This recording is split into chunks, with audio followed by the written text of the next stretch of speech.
பலிபீடத்தில் ஆண்டவருக்கு என்ன பண்ணணும், தூபம் காட்டணும்னு சொல்லி போடப்பட்டிருக்கு. தூபங்கிறது என்னது, தேவனை புகழ்றது. இப்போ ஆண்டவர் நம்ம புகழ்றத அதோட நறுமணமாய் முகர வருவான்னு சொல்லி நம்ம இப்போ கூட பார்க்குறோம் புதிய ஏற்பாட்டில். அப்போ ஆண்டவர் நம்ம என்ன பண்ணணும், புகழணும் அப்படின்னு சொல்லி விரும்புகிறார். அப்போ புகழ்ந்து அதை அப்போ வர்ஷிப்பாக அவசியம். தேவனை புகழ்றது எனக்கு வர்ஷிப்னா அவர் ரொம்ப ரொம்ப புகழ்வோம். அப்போ அவரை புகழ்ந்து பாடி உயர்த்தி கனம் பண்ணி இதுதான் என்ன சொல்கிறாங்க, இதெல்லாம் அப்போ வாங்க தகன பலி அவசியம், பாவன் நிவாரண பலி அவசியம். அதே போல் நம்ம என்ன பண்ணுவோம், வர்ஷிப், தூபம் காட்டணும். இப்போ இது எல்லாமே அவசியம். அப்போ ஆண்டவர் என்ன சொல்ல வராது அப்படிங்கும்போது, இப்போ எக்ஸாம்பிளுக்கு ஒரு பிரியாணி எடுத்துக்கோங்களேன்.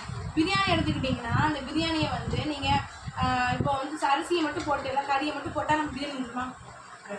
அப்போ அது வந்து எல்லாமே பட்டையோ ஏலக்காவோ அப்புறம் பிரியாணி இலையோ புதினாவோ இது எல்லாமே நமக்கு என்ன அவசியம், பிரியாணி செய்கிறதுக்கு அவசியம். பிரியாணி மசாலா, எண்ணெய், இப்படி தேங்காய் பழம் ஊற்றுவாங்க. இப்படி ஒவ்வொன்றும் நமக்கு என்ன தேவை, பிரியாணி சமைக்கிறதுக்கு அவசியம்.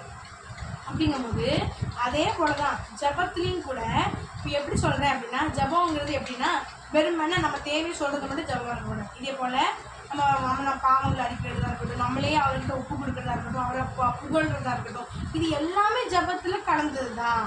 அப்போது இது எல்லாமே நம்ம செய்யணும் அப்படின்னு சொல்லுவோம். பைபிள் வாசிக்கணும், ஜபம் பண்ணிவிட்டு பைபிள் சிலப்போ வாசிக்க மாட்டாங்க. பைபிள் நம்ம என்ன வாசித்து தியானிக்கணும். அப்போ தான் மறைபொருட்கள் நமக்கு தெரிய வரும், கற்று வெளிப்படுத்துவார்.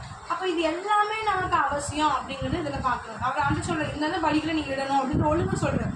அதுபோல் இன்றைய காலத்தில் கொடுத்த காலகட்டத்தில் கூட நம்மளும் என்ன பண்ணணும், இத்தனை காரியங்கள் நம்ம என்ன பண்ணணும், ஜபத்தில் செய்யணும் அப்படின்னு சொல்லி தேவன் விரும்புகிறார்.